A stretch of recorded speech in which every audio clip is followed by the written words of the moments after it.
On y va.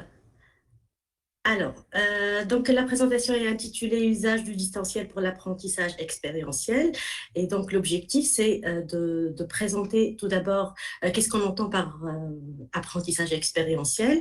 Et puis, comme expliqué, je vais parler de trois projets dans lesquels on était engagé depuis la crise de Covid concernant la pédagogie expérientielle et concernant comment est-ce qu'on a pu assurer justement la continuité d'enseignement et continuer donc à, à disposer ce genre d'enseignement à distance.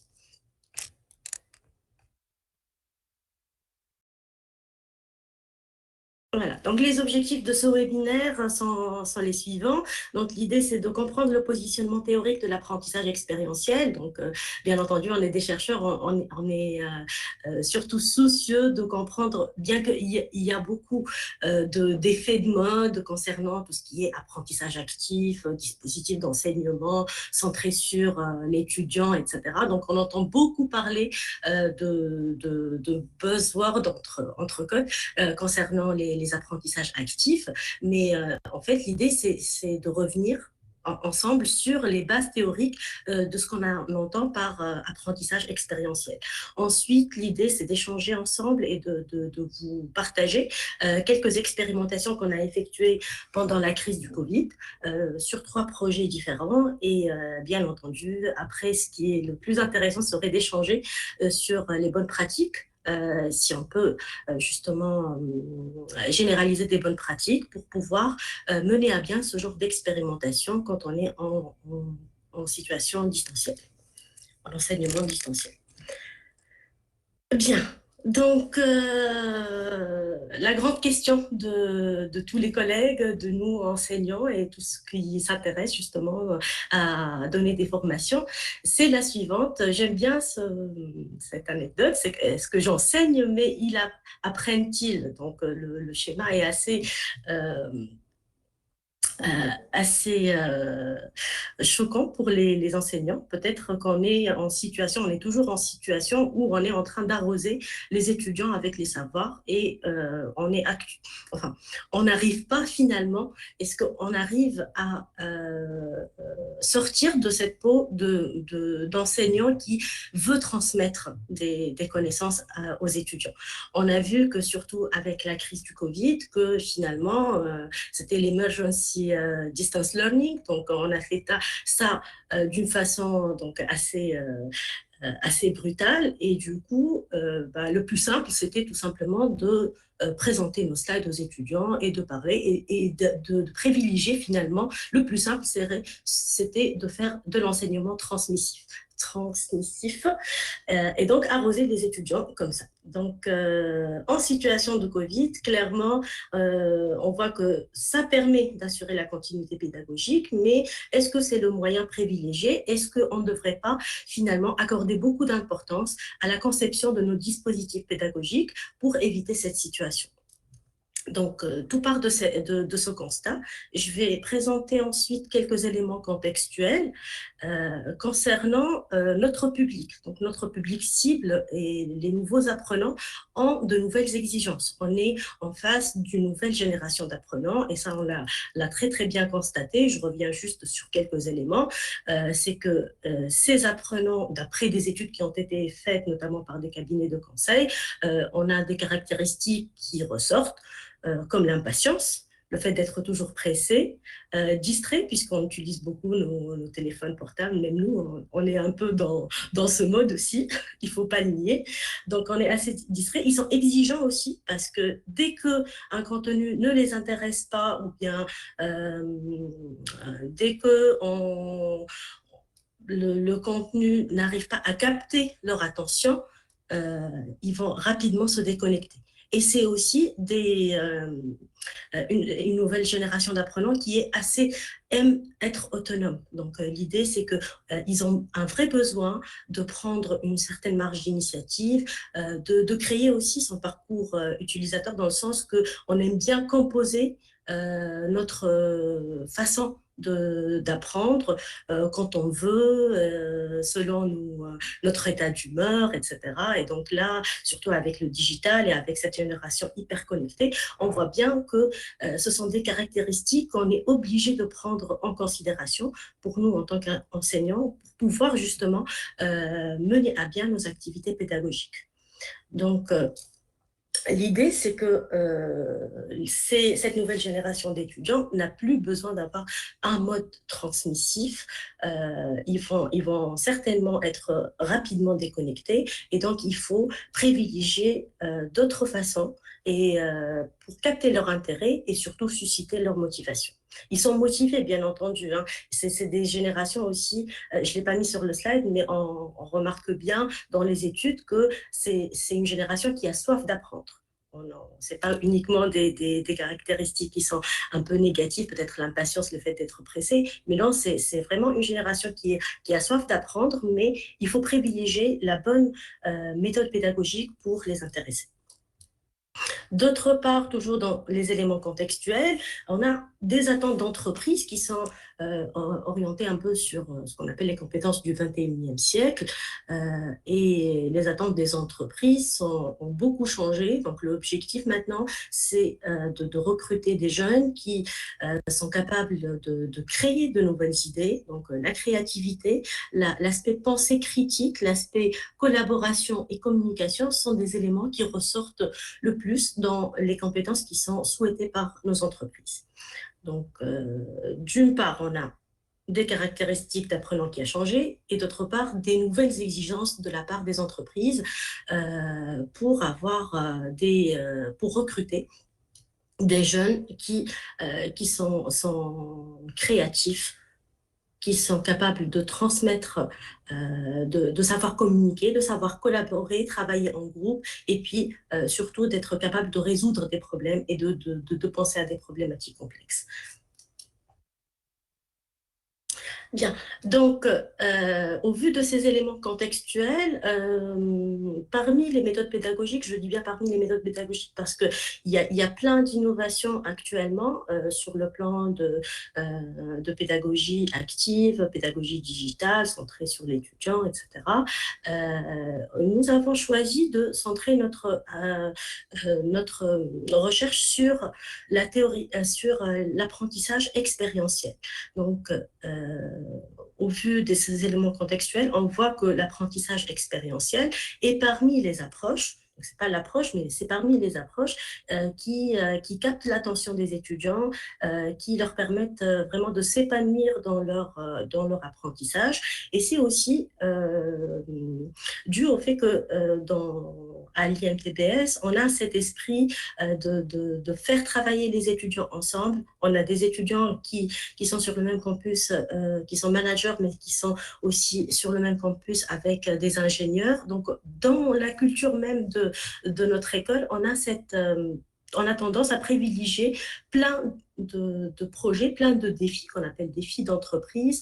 On fait des semaines de créativité, des semaines qui sont orientées vers la création, par exemple les challenges d'entreprendre pour créer des idées nouvelles d'entrepreneuriat. Donc, c'est vraiment, on va dire, dans l'ADN de notre école, cet apprentissage expérientiel. Donc, maintenant, ce que je vais faire un aperçu sur les concepts théoriques concernant cet apprentissage expérientiel et on va regarder ensemble comment est-ce qu'on a pu l'adapter à la situation de crise de la Covid.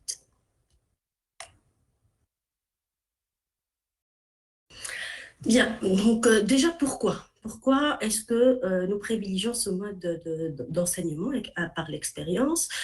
C'est parce qu'on a remarqué que si on considère la pyramide d'apprentissage, on va avoir des méthodes d'apprentissage différentes et on va remarquer que selon la méthode d'apprentissage, on a un degré de retention d'informations ou de connaissances, d'assimilation de connaissances par nos apprenants qui est assez différent. Donc, on remarque que si on fait des cours magistraux, par exemple, le degré de retention de la connaissance est de 5%. Pour les lectures, c'est 10%. ce qui est audiovisuel, ça peut augmenter à 20%, etc. Et on voit que en bas de la pyramide, on a euh, deux méthodes d'enseignement intéressantes qui permettent justement d'augmenter ce degré de retention d'informations. C'est le practice par doing, ou bien le learning par doing, ou bien l'apprentissage expérientiel, et aussi teaching others. Ça, c'est aussi parmi les nouvelles orientations qu'on commence justement très, très récemment d'expérimenter dans le cadre de la majeure BIS avec mes collègues à team, à Nouragini en particulier, ce qui est le mentoring. Donc, comment est-ce que des étudiants peuvent enseigner à d'autres étudiants et comment est-ce qu'ils peuvent tutorer justement des projets avec des étudiants. C'est vraiment ça, c'est une expérimentation qui est vraiment en cours, mais je ne l'ai pas cité dans le retour d'expérience, mais c'est parmi les techniques qui permettent justement une excellente retention d'informations. Alors, qui est le père de l'apprentissage expérientiel? Donc, c'est pas un effet de mode, c'est vraiment, ça remonte à très longtemps. C'est David Kolb, en 1984, qui a créé la théorie de l'apprentissage expérientiel. Donc, l'objectif, c'est de placer l'apprenant dans une position centrale d'acteur. Donc, vraiment, on retrouve ici la mise en situation et l'amène à construire des aptitudes sociales, cognitives à partir d'expériences directes. Donc ça, c'est la particularité de cet apprentissage expérientiel, c'est qu'on est vraiment directement sur du concret. Si on regarde un peu les proportions, c'est 80% de travail qui se fait sur du concret, sur un projet, sur une problématique d'entreprise, par exemple, et 20% de l'apprentissage, il se fait par rétroaction sur la théorie. Donc, on va expliquer, je vais aborder ça dans le cycle qui a été défini par Kolb, mais l'idée, c'est bien entendu de partir d'expériences vécues afin d'apprendre. Donc, les concepts théoriques donc, concernant l'apprentissage par expérience de Kolb a été aussi très influencé par les recherches de John Dewey, qui est le père fondateur de l'apprentissage expérientiel. Et on retrouve donc aussi Levin, les travaux de Levin, qui ont beaucoup influencé la définition de ce qu'on appelle l'experiential learning cycle. Donc, voyons à quoi ressemble ce cycle d'apprentissage. Donc, théoriquement, j'espère que c'est visible. Est-ce que vous le voyez bien? Oui, on le voit bien. Oui. Très bien. Donc, le cycle d'apprentissage de Kolb, c'est un cycle, donc il s'appuie sur 4 phases. Donc, la première, elle consiste à se mettre par une mise en situation, donc une expérimentation. L'expérimentation concrète, elle a pour objectif de mettre l'étudiant dans le cadre d'une problématique d'entreprise, par exemple, on lui présente un problème, et donc l'étudiant, ou bien plutôt le groupe d'étudiants, on va voir qu'en règle générale, l'apprentissage expérientiel est très propice au travail collaboratif. Donc l'idée, c'est d'avoir un groupe d'étudiants qui vont réfléchir à une situation ou bien à un cas, une problématique qui est énoncée par l'entreprise. Et c'est une problématique réelle. D'accord? Donc, on passe du réel. Ensuite, le deuxième élément du cycle, c'est de faire ce qu'on appelle l'observation réfléchie. Donc, une fois qu'on a compris la situation, qu'on est immergé dans la problématique de l'entreprise, qu'on a compris la situation. Donc, l'idée, c'est de prendre un peu de recul et de voir, alors, quels sont les points sur lesquels il faudrait faire attention, quels sont les besoins, par exemple, de cette entreprise, qu'est-ce qu'on peut faire, on peut prendre du recul et échanger. Là aussi, c'est un moyen, c'est une occasion pour pouvoir faire du brainstorming avec les étudiants, dans un groupe d'étudiants, afin de voir qu'est-ce qui pose vraiment problème, qu'est-ce qu'il faudrait faire, quels sont les points d'attention dans cette problématique, etc. Une fois qu'on a fait l'observation réfléchie, la prise de recul, déjà, c'est une étape fondamentale. L'objectif, c'est de passer à ce qu'on appelle la conceptualisation. Donc, l'idée, c'est que en partant de ce qu'on a constaté, de notre analyse du terrain, on va relier ça à un concept théorique, ou bien à des concepts théoriques, ou bien l'objectif ici, c'est aussi de faire de la généralisation. Qu'est-ce qu'on peut généraliser à partir de l'observation de ce cas particulier? Est-ce qu'il y a des choses qu'on peut généraliser? Est-ce qu'il y a des choses qu'on peut,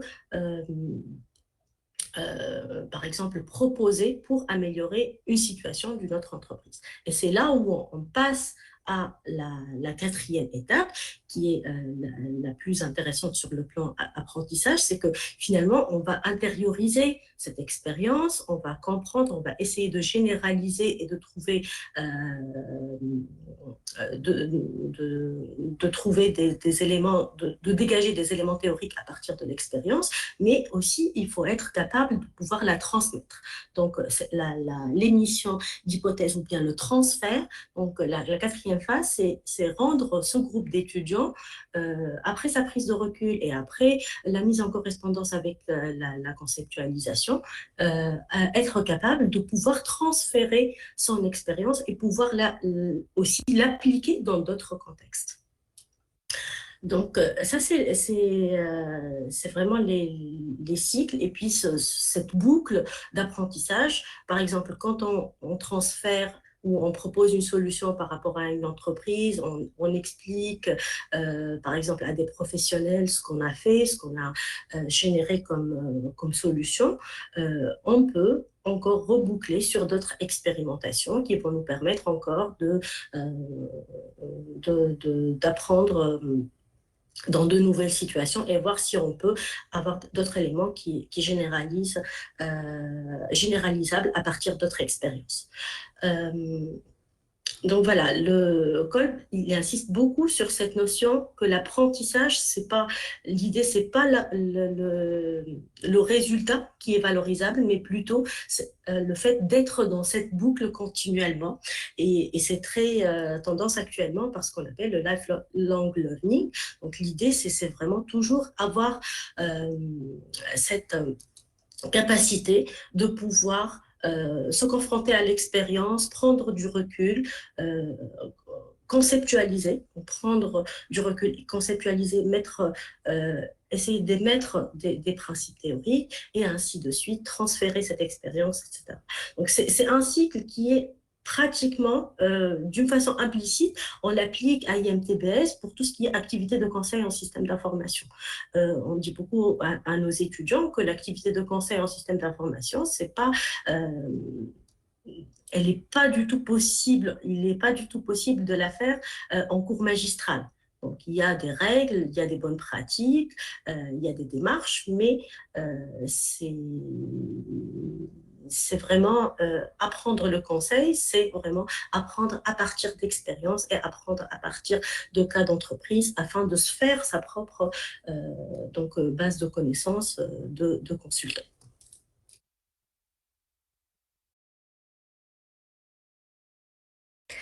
Alors, quelques exemples de dispositifs pédagogiques d'apprentissage expérientiel.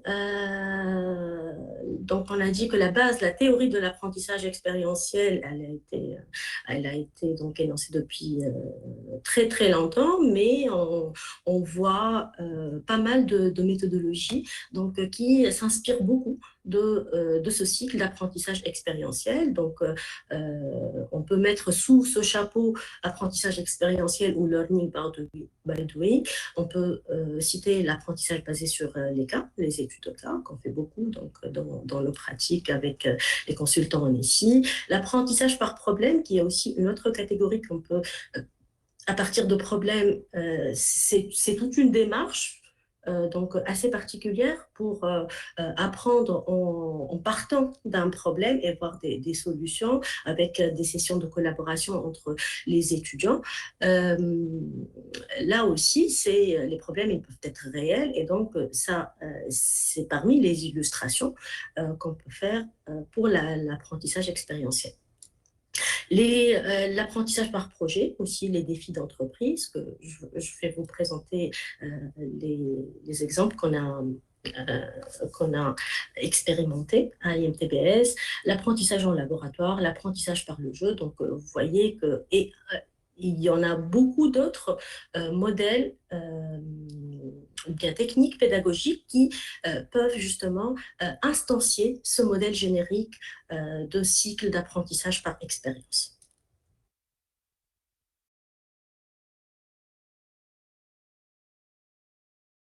Bien, donc on vient à la notion de conception maintenant de dispositifs pédagogiques expérientiels.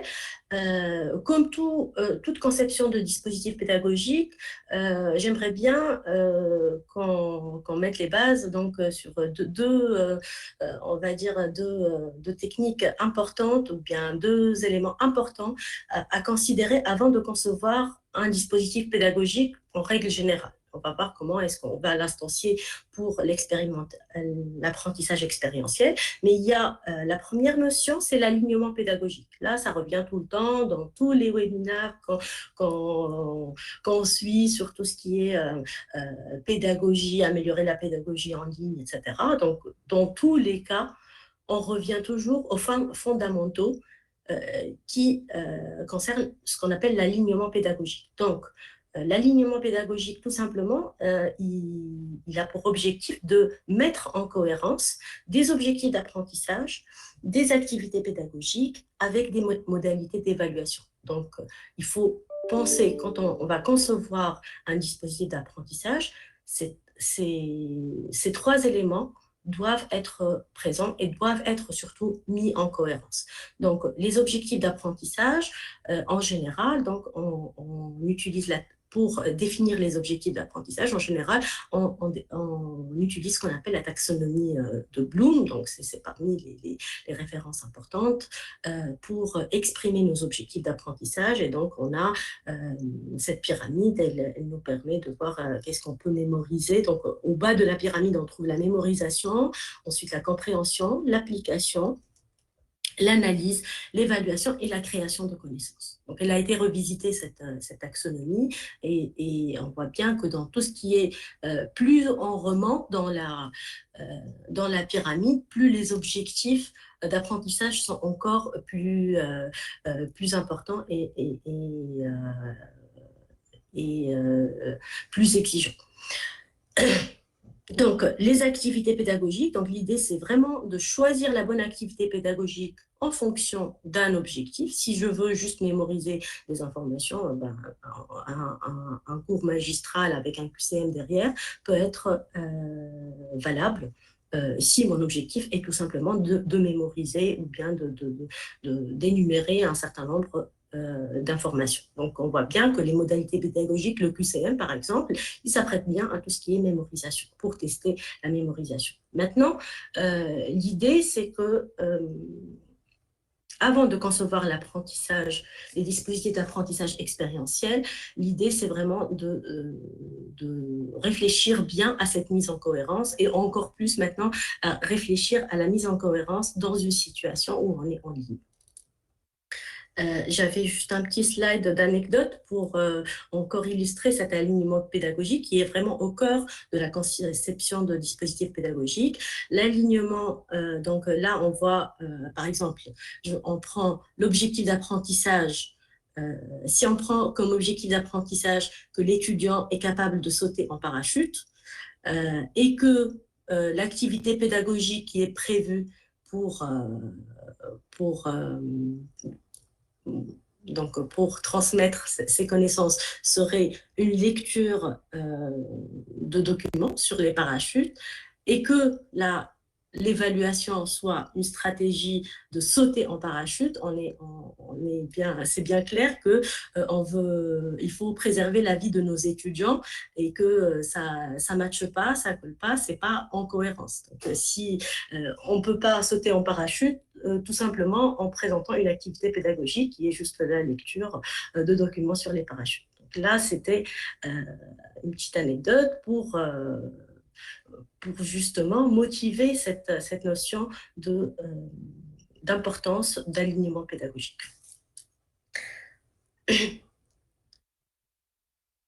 Bien. Alors, dans notre cas, revenons à l'expérientiel. Dans notre cas, l'expérientiel, il est plutôt expérimenté de telles modalités avec certains... Oui, Merci Aurélie. Bon, pas quand même sauter en parachute.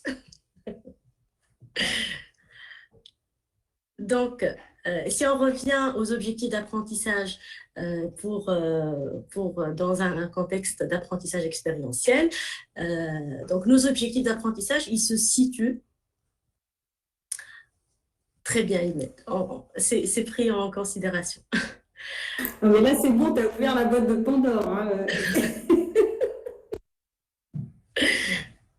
Il me semblait que c'était un bon exemple pour montrer justement à quel point c'est important.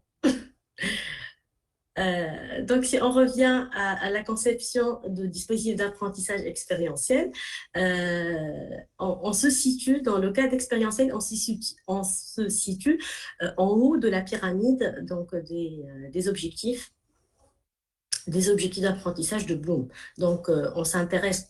Ça commence à partir de l'application parce qu'il y a certaines connaissances qu'on devrait appliquer. Donc, principalement, l'apprentissage expérientiel, il vient principalement, je dis, hein, parce que parfois, on peut directement mettre, on peut choisir, on peut faire le choix de mettre les étudiants directement dans le bain et de partir d'expérimentation pratique.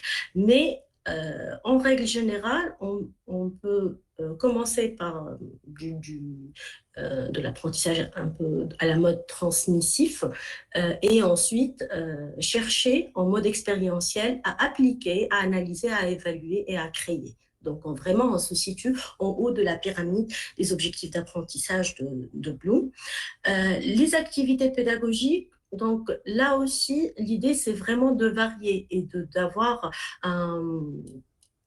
de ne pas s'enfermer justement sur des activités pédagogiques un peu classiques. Donc, on peut, et ça, on peut citer l'exemple de justement ce qu'a proposé Aurélie pour créer ce qu'on appelle une ludopartie. Je vais revenir là-dessus. Donc, l'idée, c'est pas uniquement l'idée principale de l'activité pédagogique, c'est vraiment de se mettre en situation. L'activité, elle doit intégrer une mise en situation, un learning by doing, mais après, carte blanche donc à l'enseignant pour choisir une modalité qui soit originale, qui intéresse les étudiants, et puis justement, pourquoi pas réfléchir out of the box et proposer quelque chose qui est complètement conçu par l'enseignant pour faire plaisir à ses étudiants. Donc, mais le point principal de l'activité pédagogique, c'est vraiment cette mise en situation et de partir d'une problématique réelle. Alors, les modalités d'évaluation, bien entendu, ici, un QCM n'est pas du tout valable pour évaluer un dispositif d'apprentissage expérientiel. Donc, ici, on revient beaucoup sur la phase d'expérimentation active. Donc, vraiment, il faut mettre les étudiants, d'une part, les étudiants sont en situation de résolution de problèmes, mais aussi en termes d'évaluation, il faudrait justement les mettre en situation pour transférer leurs connaissances. Donc là, on revient sur la dernière phase du cycle de Cole, c'est l'expérimentation active, c'est mettre les étudiants devant un jury, par exemple, et leur proposer de partager leur expérimentation, de convaincre, d'argumenter et d'expliquer. Dans l'idéal, c'est bien d'expliquer devant un jury qui est mélangé entre professionnels et académiques. Donc, en termes de modalités d'évaluation, l'idée, c'est d'avoir quelque chose d'actif. Les étudiants doivent présenter, en quelque sorte, une réalisation, accomplir une réalisation, peu importe sous quel format. Mais l'idée, c'est vraiment de montrer leur œuvre, qu'est-ce qu'ils ont produit et de pouvoir justement vendre leurs résultats et convaincre surtout le jury ou les enseignants qui vont les évaluer. Bien, donc tout ça, c'était bien. On s'amusait bien, surtout à IMTBS, à avoir plusieurs interventions de la part d'entreprises partenaires qui venaient justement sur le campus, qui définissaient l'objectif c'était de définir un défi en début de journée. En règle générale, hein, je parle de l'expérience la plus commune au sein de notre département Team, c'est de faire appel à des consultants, des entreprises de conseil en système d'information. Et puis, les professionnels viennent sur le campus et le jour J, ils vont présenter devant les étudiants une problématique d'entreprise, ou un cas, ou quelque chose qu'ils souhaitent, par exemple, développer au sein de leur cabinet de conseil.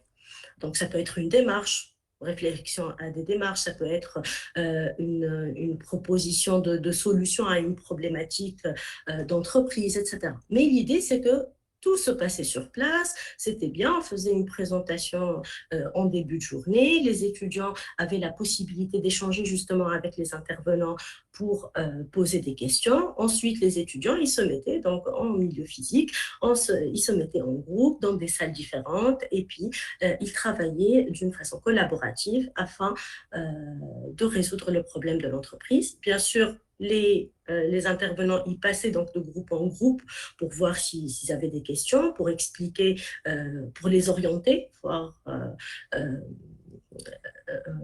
les orienter si vraiment ils voient que la démarche n'est pas claire, voilà, les aider aussi à organiser le travail entre eux, à décomposer justement les tâches entre les étudiants, etc. Et donc, ça se passait bien, ça plaisait beaucoup aux étudiants parce qu'on était en milieu physique, il y avait le contact face à face, il y avait le coaching, il y avait les intervenants professionnels sur place, c'était de la socialisation aussi un moyen, une occasion pour socialiser avec les entreprises, connaître les professionnels.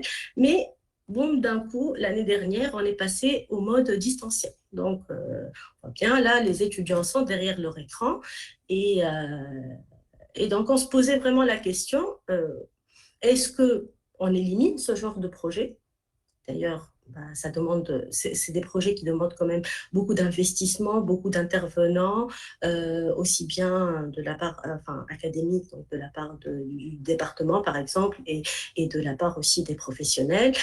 Donc, est-ce qu'on arrête ce genre d'expérimentation puisqu'on est passé en ligne et puisque c'est vraiment un dispositif assez lourd à gérer à distance, ou bien est-ce qu'on prend le risque et on continue et peut-être que en prenant ce risque et en continuant, on pourrait dégager des éléments positifs à partir de ce genre d'expérimentation à distance. Donc, c'est ce qu'on a fait. Et là, je vais vous présenter. Donc, on a pris le risque quand même. Et on s'est lancé. Je vais vous présenter 3 projets dans lesquels je suis intervenue. Donc, 3 projets depuis mars 2020.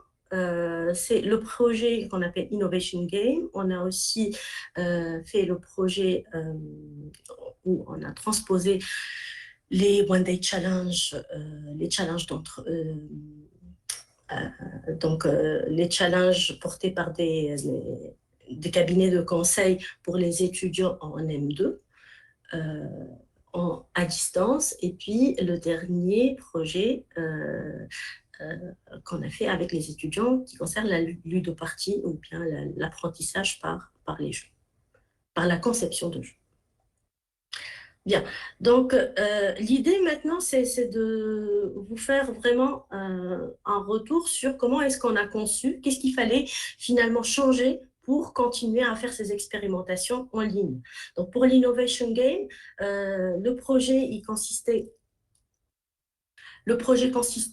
à mettre des étudiants de première année et aussi des bachelors en mode de travail collaboratif pendant 3 jours pour résoudre des défis concrets d'organisation. Donc, le thème général pour l'Innovation Game, c'était les enjeux sociaux et environnementaux dans les activités des entreprises. Donc, on voit qu'il y avait 10 entreprises qui avaient participé et chaque entreprise, avec son porteur de projet, avait présenté un défi, une problématique à résoudre, une problématique qui est concrète, bien entendu, à résoudre par les groupes d'étudiants. Donc, comment est-ce qu'on s'est organisé? Alors, avec l'aide d'un cabinet de conseil aussi. Ici, il ne faut pas nier qu'on a eu de l'accompagnement pour justement faire ce transfert à distance. Donc, comment est-ce qu'on s'est organisé? Premièrement, ce cabinet de conseil il a vraiment investi sur l'accompagnement des enseignants tuteurs, puisque là, on est en ligne. L'idée, c'est de voir, en fait, ce qui est très important quand on passe à un mode distanciel, c'est qu'il faudrait vraiment réfléchir à la formalisation. Donc, tout ce qu'on laissait d'une façon ad hoc, tout ce qu'on faisait d'une façon assez intuitive quand on faisait de l'enseignement face à face, l'enseignement expérientiel face à face, il faudrait quand même réfléchir, se poser les questions en amont pour pouvoir voir s'il peut y avoir des soucis quand on passe en mode distanciel. Et ça, c'est super important. C'est parmi les retours d'expérience et les bonnes pratiques à garder. C'est vraiment réfléchir en amont et réfléchir à tous les détails d'organisation. Donc, l'accompagnement des enseignants tuteurs, ça s'est fait déjà en S-3.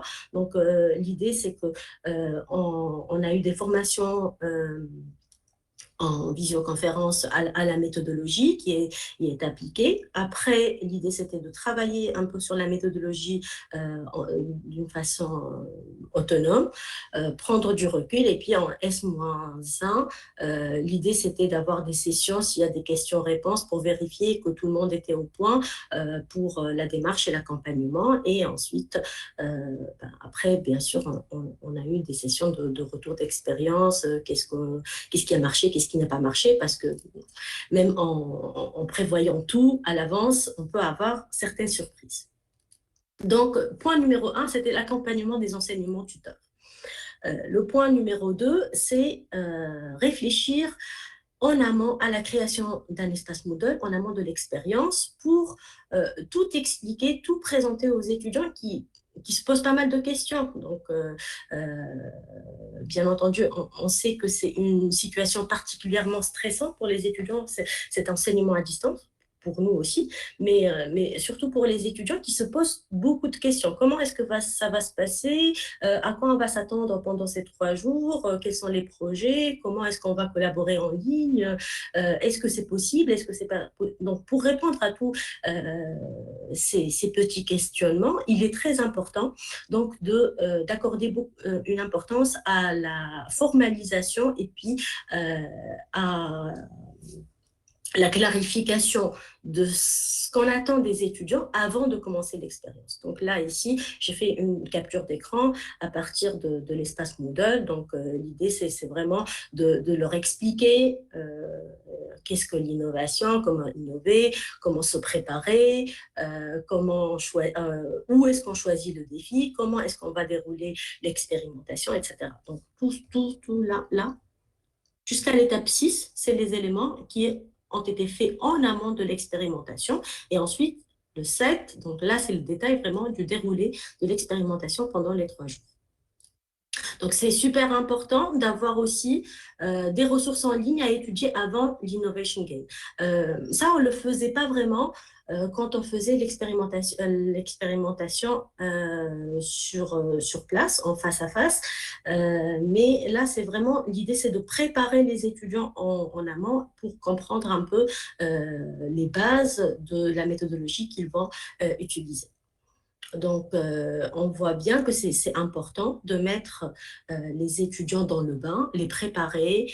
Si on a une méthodologie à utiliser, pourquoi pas privilégier des vidéos, par exemple. C'est le format qui est privilégié par les étudiants. Hein. C'est vraiment important puisqu'ils sont assez pressés aussi, il ne faut pas l'oublier. Donc, l'idée, c'est d'avoir des vidéos d'introduction. Aussi, même dans l'espace, on a a utilisé un peu cette notion d'icebreaker. Il faut vraiment les mettre à l'aise. Et donc, par exemple, en fonction donc, de ce qu'ils ont lu, est-ce que je peux faire des petits quiz, des petits tests de personnalité pour voir quels sont mes savoir-être, par exemple, ou bien quelles sont mes compétences, etc. Donc, l'idée, c'est vraiment de mettre les étudiants dans le bain et d'utiliser cette notion de icebreaker pour les préparer et leur donner envie, surtout susciter leur intérêt, leur donner envie à cette expérimentation à distance. Deuxième, quel est l'autre élément que je trouve important, c'était aussi l'organisation. Bien expliquer en amont l'organisation. Comment est-ce que ça va se passer, comment est-ce que les 3 jours vont se dérouler. Donc, c'est très important pour les étudiants de savoir ce qui leur attend, le nombre d'équipes, et même, j'en profite ici pour vous dire que même quand on avait étudié les résultats donc d'évaluation de ces différentes expérimentations. Un point important qui est revenu, c'est que les étudiants, comme ils sont à distance, ils ne se connaissent pas tous, donc ils ont clairement demandé d'avoir la possibilité d'avoir les groupes en amont pour pouvoir justement faire connaissance et puis prendre rendez-vous, parler d'autres choses, faire connaissance surtout, avant de faire le défi, parce que c'est clair que c'est pas très sympa, on va dire, que des étudiants qui ne se connaissent pas, qui soient en groupe directement avec une expérimentation en ligne, et peut-être que c'est important de faire au moins connaissance avant. Donc, c'est parmi les retours des étudiants. Donc, c'est important de comprendre la configuration, le nombre d'équipes, la notion de comment est-ce qu'on va choisir, comment est-ce qu'on va évaluer, le jury, etc. Donc, bien entendu, ici, comme les étudiants adorent ça, il faut quand même toujours prévoir quand même une certaine compétition, ils adorent ça, donc avoir une équipe lauréate, qui va gagner, etc. C'est parmi les éléments assez motivationnels. Déroulé détaillé aussi. Alors, comme on est à distance, moi j'ai trouvé que c'était très intéressant et c'est ce qu'on a essayé de reproduire aussi dans les autres expérimentations. J'ai trouvé que c'est super important pour les étudiants. Il ne faut pas les submerger de mails. Il y a le mail, il y a l'espace Moodle, et parfois on peut se perdre dans les liens justement. Donc c'est très important pour les étudiants d'avoir un document ou bien d'avoir sur Moodle un déroulé détaillé. Donc l'idée c'est d'avoir les horaires, qu'est-ce qu'on fait et où on le fait. Donc le où ici, ça va être les liens et les différentes salles. C'est aussi parmi les éléments très importants à prévoir quand on passe en expérientiel à distance. Donc ici, on voit bien que la vidéo d'introduction, ce qui remplace un peu la plénière, c'est le lien de vidéo. Ensuite, les liens pour chaque groupe. Des liens aussi pour où est-ce qu'on va remettre les différents livrables, ou quelles sont les salles où est-ce qu'on va travailler en groupe, avoir les tuteurs qui passent pour le coaching, etc.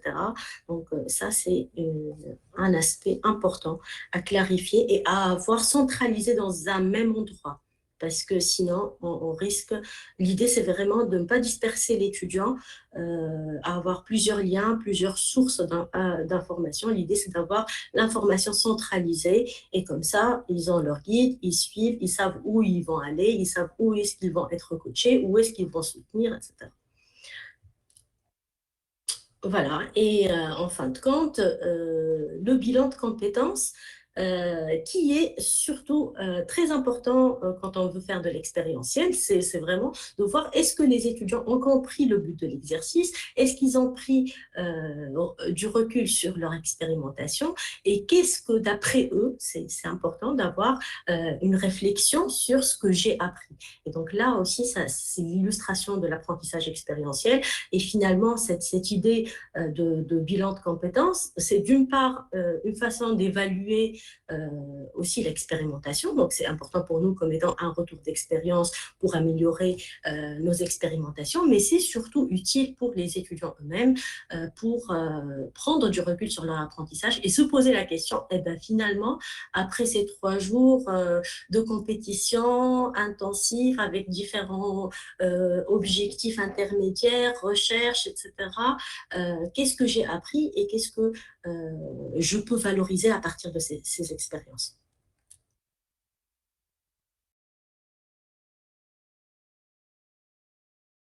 Alors, je passe donc là pour le One Day Challenge, la deuxième expérimentation. Je vais surtout parler de ce qui a été différent, donc de ce qu'on a repensé en termes de conception. Finalement, on a gardé toutes ces bonnes pratiques à partir de l'Innovation Game, l'idée d'avoir justement l'espace Moodle en ligne bien clair, d'avoir des ressources en amont, d'avoir des explications aux étudiants. Mais qu'est-ce qu'on a rajouté? Déjà, les objectifs pédagogiques donc, de ce projet. Avant. Les objectifs pédagogiques de ce projet, c'est vraiment un développement de compétences au management de projet, approfondissement de connaissances dans la digitalisation des flux documentaires, donc le sujet c'était autour de la RPA, et développement de compétences, travail en équipe et collaboration à distance, puisque justement c'est parmi les occasions pour pouvoir expérimenter cette collaboration à distance, qui est une compétence importante pour nos étudiants du futur. Donc, on revient sur les mêmes principes. L'idée, c'est vraiment de clarifier le planning pour chaque équipe, de faire vraiment, il faut formaliser, tout formaliser en amont, avoir donc le planning détaillé de la journée avec les différents liens, où est-ce que ça va se passer. Bien sûr, il ne faut pas oublier les pauses. C'est très important, les pauses, parce que ce n'est pas parce qu'on est à distance qu'on ne va pas prendre de pause déjeuner ni de pause pour se renouveler notre énergie. Et aussi, on a même pensé à des espaces de récréation.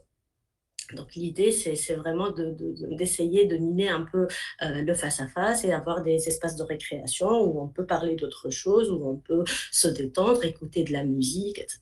Donc, c'est super important aussi de ne pas être,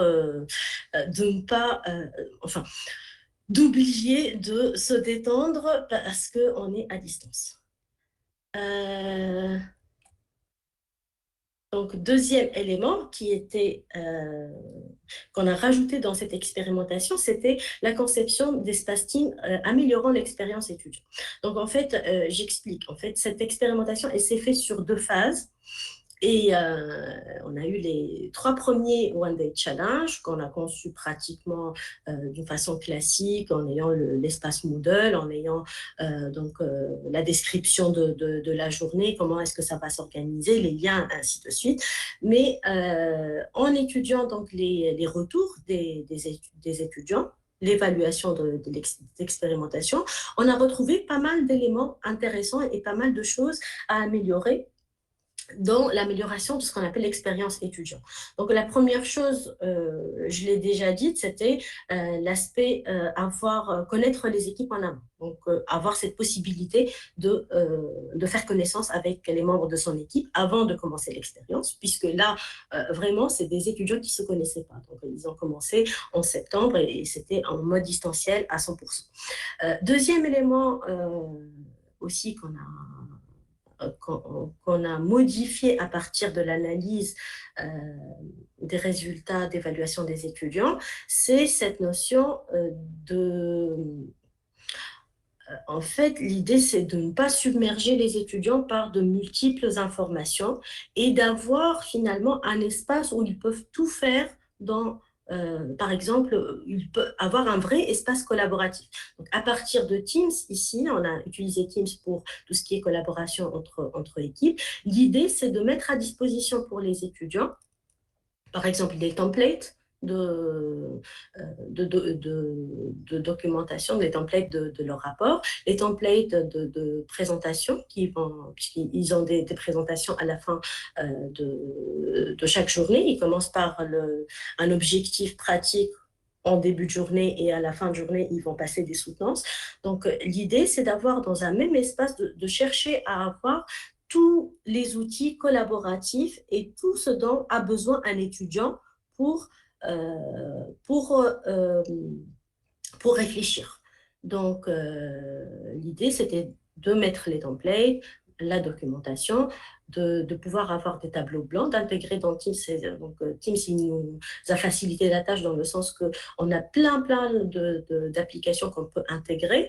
Donc, pourquoi pas un bloc-notes, un tableau interactif. Donc, l'idée, c'est de ne pas se disperser dans les outils et d'avoir un seul endroit, dans un seul endroit, euh, tout ce dont a besoin un étudiant pour créer, pour collaborer avec ses collègues, euh, pour produire de la documentation, etc. Donc, c'était parmi les éléments importants qu'on a jugés importants, car dans la première expérimentation, on a vu que les étudiants, ils utilisaient d'une part Google Docs donc pour partager les documents, ils se mettaient sur BBB pour discuter, ils utilisaient je sais pas, une autre, WhatsApp par exemple, c'est très commun, ou Facebook pour échanger sur d'autres documents. Et rapidement, on ne se retrouve plus et ça devient une problématique plutôt d'outils et l'étudiant n'est plus concentré sur son défi.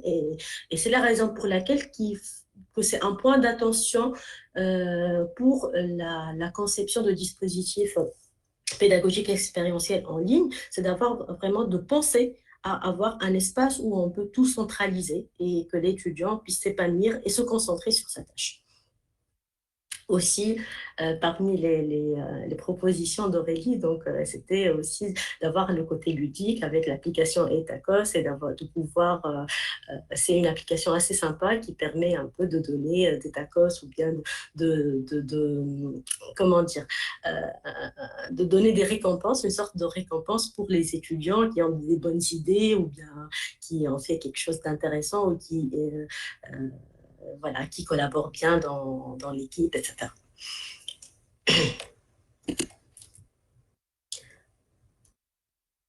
Bien. Alors, j'arrive à la troisième expérimentation. La troisième expérimentation, donc le public, c'était les étudiants managers en M1, et c'est dans le cadre de ce qu'on appelle la V2A, c'est un cycle de spécialisation pour nos étudiants pour la transformation digitale et système d'information. Donc, ce module, il a été coordonné par Aurélie et la proposition, effectivement, c'est d'utiliser encore de l'expérientiel, bien que l'objectif pédagogique, c'est vraiment d'acquérir une vision d'ensemble sur les enjeux de la transformation digitale des entreprises. Mais comme on a vu dans la pyramide, la learning pyramide, on a vu que finalement, pour pouvoir bien s'approprier les concepts, même si l'objectif, c'est vraiment de faire un tour sur les concepts de la transformation digitale, mais pour s'approprier les concepts, il faut passer, pour avoir un degré de rétention d'informations important, il faut passer par la pratique et la mise en situation. Alors ici, aussi, la proposition d'Aurélie a été assez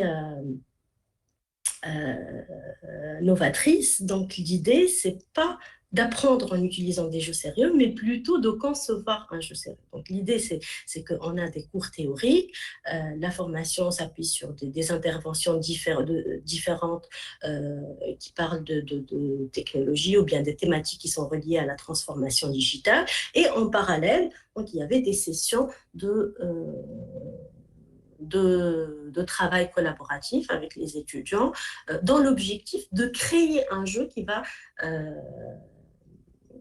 va susciter l'intérêt des entreprises à comprendre la transformation digitale. Donc, finalement, le modèle ici, c'est expérientiel, puisqu'on les met dans une situation où ils doivent produire ils doivent produire un jeu. Donc, c'est un dispositif pédagogique qui est destiné aux entreprises, mais l'idée, c'est vraiment d'apprendre, de chercher comment est-ce qu'on peut s'approprier ces connaissances concernant la transformation digitale et pouvoir en créer des escape games. Donc c'est un double enjeu ici. D'une part, c'est vraiment une position où on veut transférer des connaissances. Donc là c'est vraiment l'aspect enseignement, comment est-ce que je vais transférer mes compétences de transformation digitale, mais aussi en utilisant une innovation pédagogique qui est l'escape game, et donc en créant l'escape game. Ça s'intègre dans ce qu'on appelle la pédagogie, learning par game design. C'est pas utilisation simple de jeu, mais game design. Et donc, on va euh, proposer des jeux pour les entreprises afin de les sensibiliser à la transformation digitale. J'ai pris juste un exemple de jeu qui a été créé par les étudiants. Donc, il y a eu plusieurs jeux qui ont été créés. Il y a eu plusieurs sessions, donc ce qu'appelait Aurélie la ludopartie. L'idée, c'était de mettre en relation plusieurs entreprises, de mettre des évaluateurs d'entreprises qui vont jouer, en fait, ils vont jouer les jeux, les escape games créés par les étudiants et en même temps, donc, nous donner leur avis sur comment est-ce qu'ils ont vécu cette expérimentation et qu'est-ce qu'ils en ont appris et comment est-ce que le jeu a été un moyen de susciter l'intérêt justement de ces collaborateurs en entreprise pour découvrir la transformation digitale et pour les sensibiliser justement aux enjeux de la transformation digitale. Donc le jeu, j'ai pris un seul exemple ici, le jeu intitulé Enigmata. Donc, l'idée, c'est que les étudiants, vraiment, en amont, bien entendu, Aurélie leur a mis beaucoup de ressources donc, sur leur espace Moodle pour comprendre ce qu'est un escape game, comment est-ce qu'on crée des escape games, quel est le principe de scénarisation, etc. Et donc, l'idée, c'est que les étudiants, ils s'inspiraient donc de ces bonnes pratiques de création d'escape game et d'outils de création d'escape game afin de et choisir donc une thématique qui les intéresse dans la transformation digitale. Donc, dans le cas d'Enigmata, là vous voyez, il y a tout un scénario qui est créé pour intéresser. Donc, et avoir une atmosphère qui nous fait rentrer dans une énigme. Et à travers cette énigme et à travers l'escape game, donc le fait de passer d'une énigme à une autre, on va comprendre pas mal de concepts concernant c'était les data analytics, mais aussi tout ce qui est donc tout ce qui est RGPD aussi. Voilà. Donc, je vais vous présenter quand même quelques retours des professionnels par rapport à cette expérimentation. Donc, les professionnels, c'est eux qui ont évalué un peu les travaux, les escape games des étudiants. Et donc, surtout, on a évalué le côté animation, puisque c'était les étudiants qui animaient et donc, qui accompagnaient les professionnels d'énigme à énigme là, dans cet escape game et de passer d'une étape à une autre. Donc, il y a la qualité d'animation, la clarté de la cible, est-ce que c'est en cohérence avec les objectifs pédagogiques, est-ce que c'est facile ou pas facile, est-ce que c'est vraiment accessible pour un professionnel, est-ce que la scénarisation a été vraiment utilisée dans un objectif de... donc, est-ce que la scénarisation, elle est vraiment en cohérence avec l'objectif pédagogique? Donc, il y a eu on voit bien que les résultats sont pratiquement très satisfaisants par les professionnels. Ils ont passé un bon moment. On a eu des retours que vraiment, ils étaient très surpris et ils se sont bien amusés, donc en ayant justement ces scénarios, cette scénarisation de la part des étudiants et cette confrontation à des concepts théoriques concernant la transformation digitale.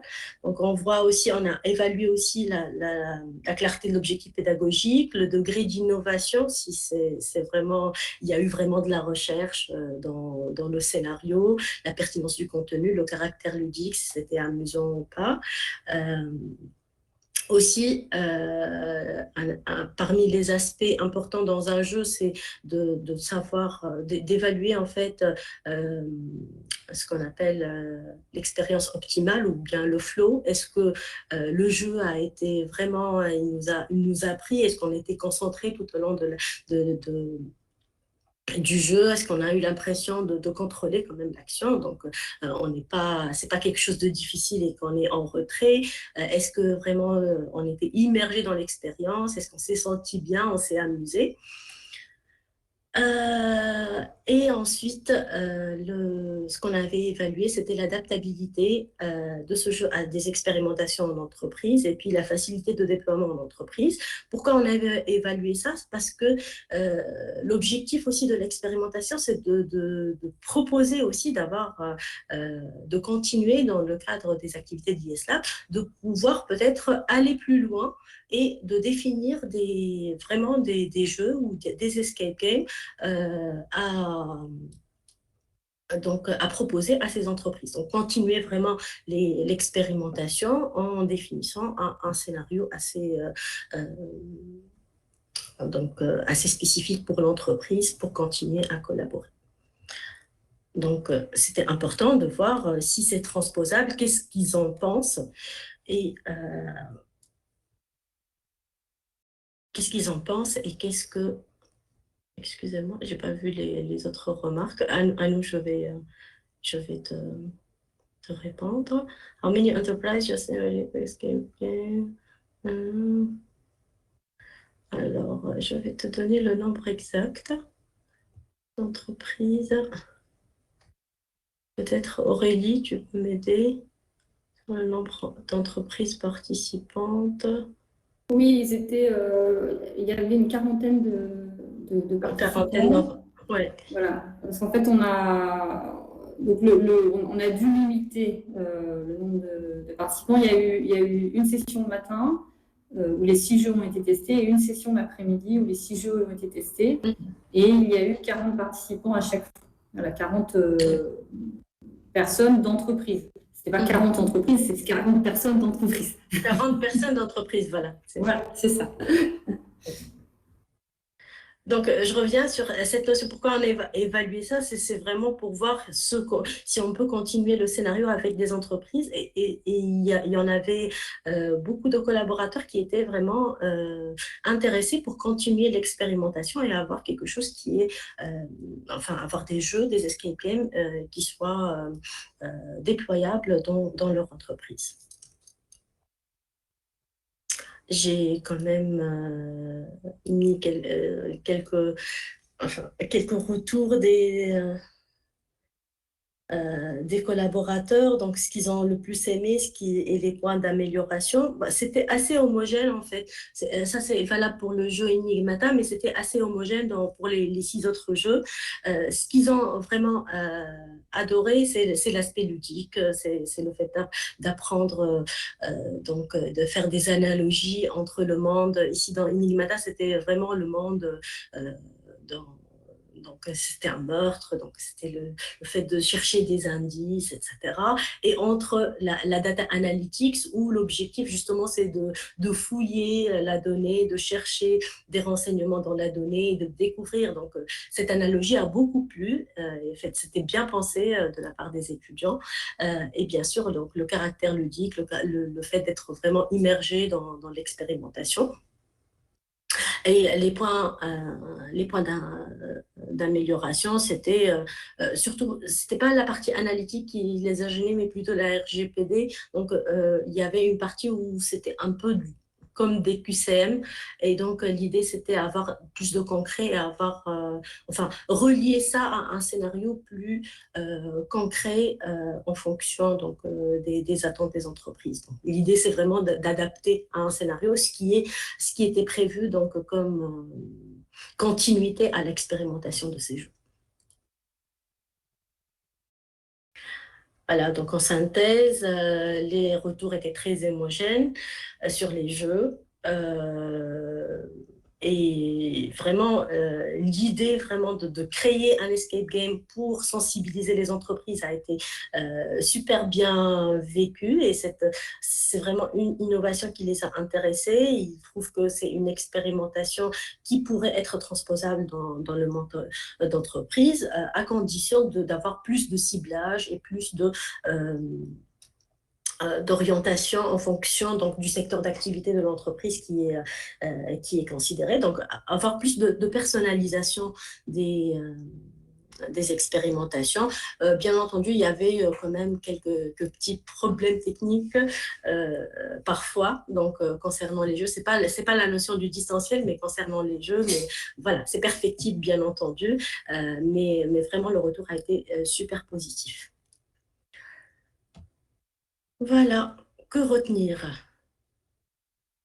Alors, que retenir? Première chose, bon, j'ai pas mis beaucoup de que retenir dans le sens que euh, j'ai essayé quand même de vous donner les retours et les bonnes pratiques d'une expérimentation à une autre dans ce passage justement au distanciel. Mais si vous voulez résumer un peu et avoir un takeaway pour après, si vous voulez vous lancer dans cette expérimentation de dispositifs expérientiels à distance, c'est de penser à avoir une cohérence et de penser à ce que ça soit un écosystème en équilibre. C'est-à-dire que la dimension technique, bien entendu, elle n'est pas à négliger. J'ai beaucoup insisté sur les éléments de formalisation. Trop de formalisation en amont pour éviter tous les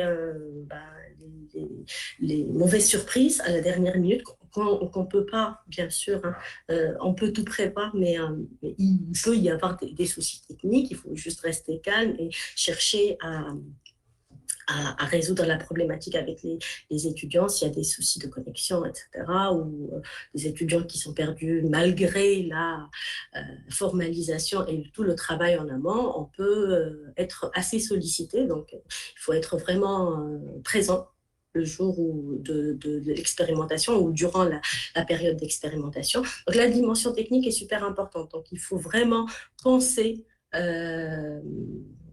à faciliter la vie des étudiants, il ne faut pas les laisser se poser des questions autres que la résolution de leurs problèmes pratiques.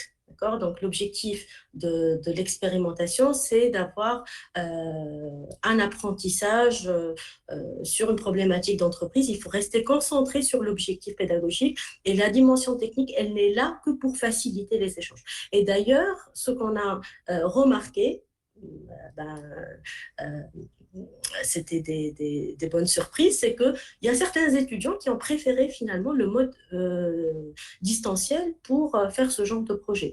Pourquoi? Parce que tout est assez formalisé, tout est clair, ils ont la possibilité de pouvoir collaborer en ligne, d'échanger des idées, ils sont plus concentrés sur leurs tâches et donc la dimension technique finalement, elle doit être là pour faciliter la vie aux étudiants, bien penser à concevoir des espaces qui donnent une bonne expérience étudiant, réfléchir à la place de l'étudiant, quels seraient ses besoins. Donc, je suis en situation de résolution de problème, j'ai besoin de quoi et chercher à intégrer tout ça dans un même environnement, ça c'est super intéressant. Plus la formalisation, bien entendu, plus on formalise, plus on clarifie et mieux c'est. Comme ça, l'étudiant et cette part d'angoisse, en fait, de découvrir ce qu'il va faire pendant la journée ou bien les 3 jours ou bien la semaine, elle est déjà gérée. Donc là, je pars un peu sur cette dimension psycho-affective. Donc, il faut rassurer les étudiants, vraiment bien organiser les équipes, voir s'il y a des possibilités justement de faire connaissance avant les défis, prévoir des récréations, prévoir des utilitaires ludiques tels que le Hello Tacos, les tacos, mais il peut y avoir d'autres façons donc d'ajouter un peu ce caractère ludique pendant les sessions, d'avoir des récréations, d'avoir du temps pour, voilà, pour se renouveler l'énergie. Il y a même eu des propositions d'avoir des quarts d'heure de gymnastique pendant une pause, etc. Donc, cette dimension psycho-affective, elle est aussi importante. C'est pas que, on n'est pas là que, enfin, on travaille, oui, mais il faut prévoir un peu de temps de pause, de temps de prendre, enfin, d'échanger. C'est comme si on était en face à face, en fait. C'est ça l'idée. L'idée, c'est que c'est pas parce qu'on est en ligne qu'on va nier tout ce côté social et affectif dans l'expérimentation. Et donc, l'idée, c'est que le distanciel, chercher quels sont les moyens en distanciel qui nous permettent de revivre ça. Et bien entendu, la dimension pédagogique, super importante, c'est vraiment l'idée de bien formaliser l'expérimentation, de choisir aussi une expérimentation qui est dans l'air du temps, qui suscite l'intérêt des étudiants, aussi penser à être présent donc pour les coachings et se connecter. Enfin, les étudiants, ils doivent ressentir que l'enseignant est là, en fait. Et il faut lui faire passer aux étudiants aussi ce côté enthousiaste. C'est pas parce qu'on est derrière un écran que voilà, que c'est pas synonyme de monotonie. L'idée, c'est vraiment de savoir utiliser des icebreakers pour nier des relations aussi avec les étudiants, susciter leur intérêt, les motiver, comme si on était en face à face. Encore dans la dimension pédagogique, ne pas hésiter à chercher à innover dans le sens à intégrer des éléments différents. Donc, comme le cas de la ludopartie, qui était une superbe idée, l'idée, c'est vraiment d'avoir d'une part le jeu à distance, des escape games, et puis apprentissage. Enfin, l'idée, c'est de s'approprier des concepts et les présenter à des professionnels. Donc, ne pas hésiter à étudier ces mix de techniques pédagogiques. C'est payant. On voit bien que les professionnels ont adoré. Donc, dans la dimension pédagogique, c'est un peu l'idée, c'est de vous dire, c'est carte blanche, bien sûr, ça doit être des choses faisables, mais l'idée, c'est que plus c'est innovant, plus le scénario est innovant, plus les étudiants vont s'accrocher et ça va leur plaire. Voilà, je vous remercie. Merci beaucoup, Alpha. Je trouve que c'est très intéressant. Ça nous permet de bien voir ce qu'on a fait tout au long de l'année. On a un petit moment. On a un petit moment pour des questions. Est-ce que vous, enfin, s'il y a des questions, enfin voilà, on ouvre la parole. Merci les amis. Mia, Imed, Daniel, merci beaucoup. À nous, je la vois en train d'écrire.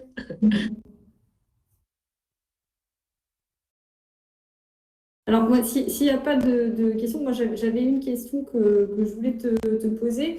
Dans tout ce qu'on a fait, effectivement, on a bien vu toute la dimension, enfin, l'importance de la formalisation, etc. On a toute une partie qui est autour de la socialisation, ça c'est clair. On a bien vu qu'il fallait le mettre en place. En revanche, je trouve qu'on est un petit peu limite sur la gestion des émotions. La gestion des émotions des étudiants, non-gestion aussi des émotions en distanciel, qu'on arrive mieux à gérer en présentiel sur ce type d'expérience. Il y a du stress pendant ces expériences-là, il y a beaucoup de tensions, il y a de la rivalité, tu l'as dit, ça permet aussi, dans toutes les annonces qu'on a mis, il y a de la rivalité.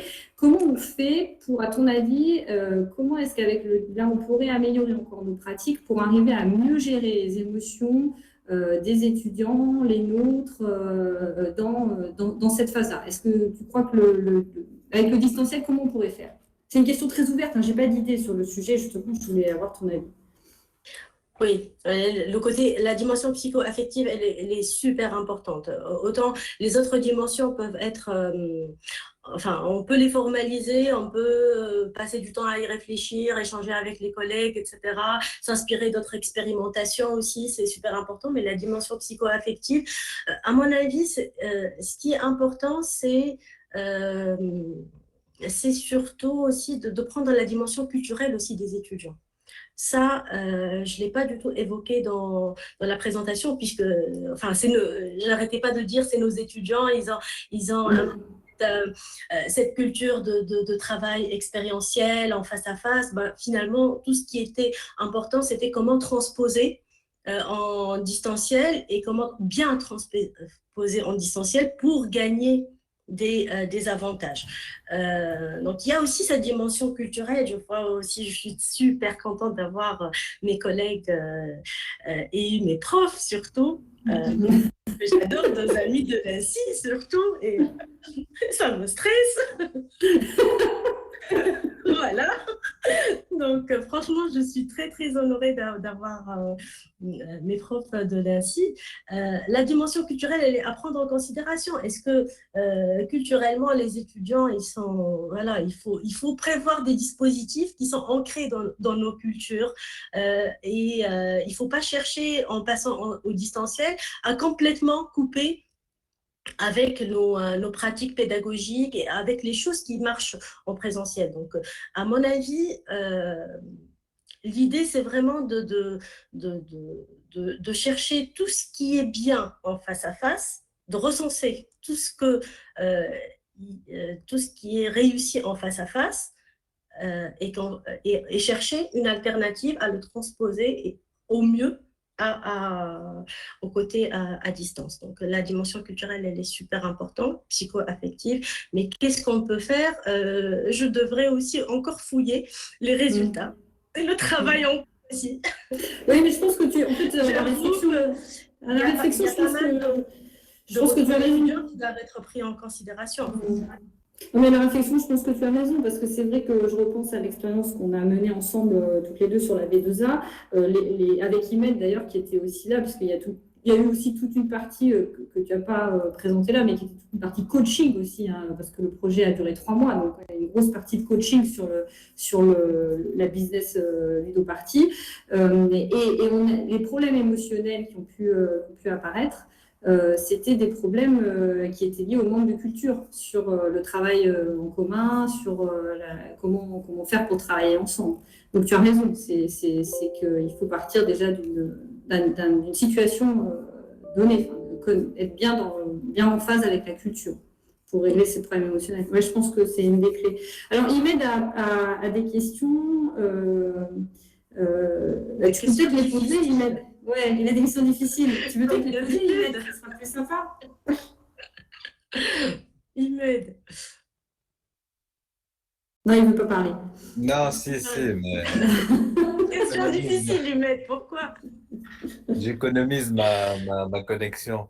Non, mais c'est vrai qu'il pousse qu'est-ce qui pousse un enseignant de s'investir? Parce qu'en fait, en réalité, il y a trop d'investissement. Et puis, comment rendre ça, c'est-à-dire dans la durée, c'est-à-dire faisable? Parce que si ce n'est d'avoir des contributions intellectuelles, et c'est pour ça que je t'ai interpellé dans le chat sur le fait de déposer des cas, pourrait aussi être valorisant pour l'enseignant-chercheur. Effectivement, oui, tout ça, ça peut être valorisable par des cas, ce qui a été fait. Donc, il y a pas mal de cas pour les One Day Challenge, il y a pas mal de cas donc, qui ont été déposés. Et c'est très apprécié puisque c'est différent, c'est d'autres, enfin, ça pose d'autres types de problématiques et c'est assez original comme cas. Et c'est assez tendance maintenant de chercher à intégrer justement plusieurs pratiques pédagogiques dans les cas. Mais qu'est-ce qui motive les enseignants-chercheurs? Moi, je dirais que c'est un investissement qui est payant parce que il ne faut pas voir la crise. Moi, je pense que la crise, finalement, elle a été révélatrice un peu des limites qu'on a en termes de pratiques pédagogiques. On manque de formalisation. L'idée, c'est vraiment de rendre nos expérimentations, tout ce qu'on fait d'une façon assez conviviale, ça peut être formalisable et pour être surtout reproductible.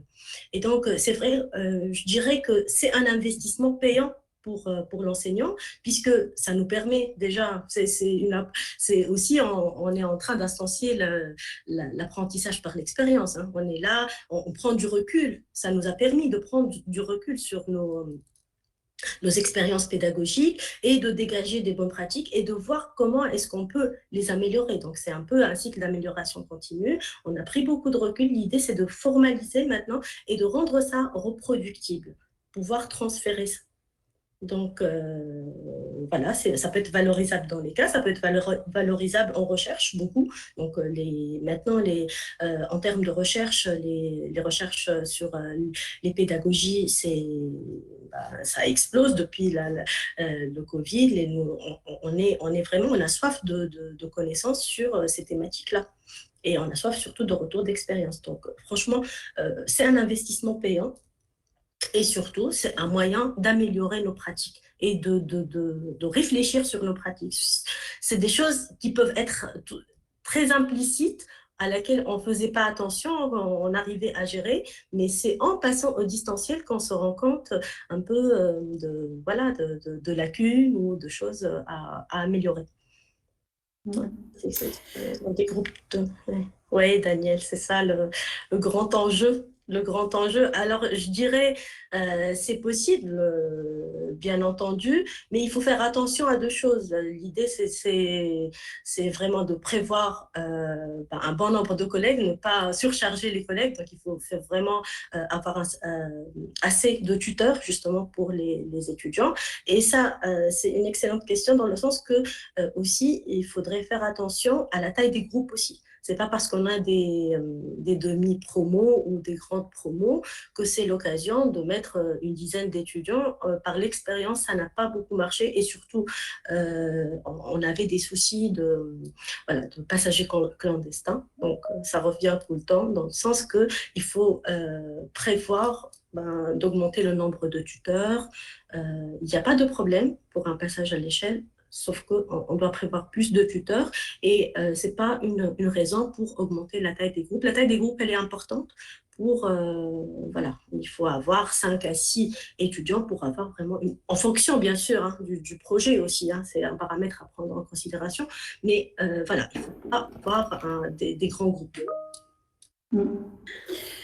On va être obligé d'arrêter, Olfa, parce qu'on a une autre réunion, mais merci beaucoup pour ton partage d'expérience, parce que je trouve que c'est riche, il y a beaucoup de choses à fouiller et à apprendre de tout ce qui s'est passé. Ah oui, c'est encore en cours. Hein. Ouais. Voilà.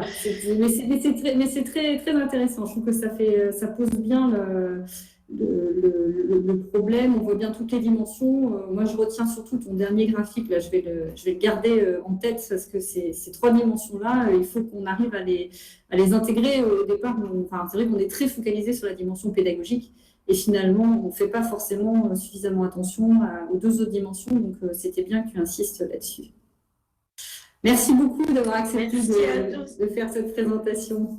Merci à tous les collègues et merci beaucoup, beaucoup, beaucoup à mes enseignants de l'ANSSI.